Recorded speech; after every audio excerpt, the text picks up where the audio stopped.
ఏపీలో మహిళ అఘోరి హల్చల్ చేస్తుంది. ఎన్టీఆర్ జిల్లా ఇబ్రహీంపట్నం వద్ద అఘోరి కారుపై స్థానికులు దాడి చేశారు. రోడ్డుపై కారు నిలిపి బయటకు రాకుండా అఘోరి పూజలు చేస్తూ కూర్చొంది. కారులో నుండి బయటకు రావాలని పోలీసులు సూచించినప్పటికీ ఆమె కారు దిగలేదు. నేను జర్నలిస్ట్ని, మరేం చేస్తాం నన్ను అడుగుతాడు నువ్వు? మేము పెళ్ళాగా ఇట్లా అక్కడ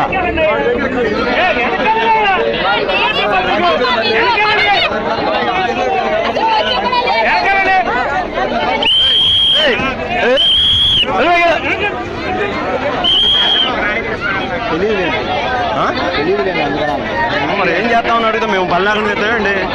ఇక్కడికి ఎవరైనా వస్తారా? పోలీసు వాళ్ళు ఎందుకు మమ్మల్ని చూసే వెళ్ళుకున్నారు?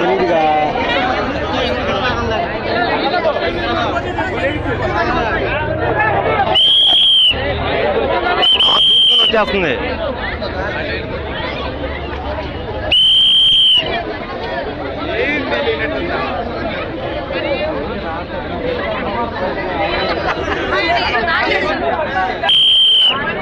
ఎవరు తీయట్లేదుగా.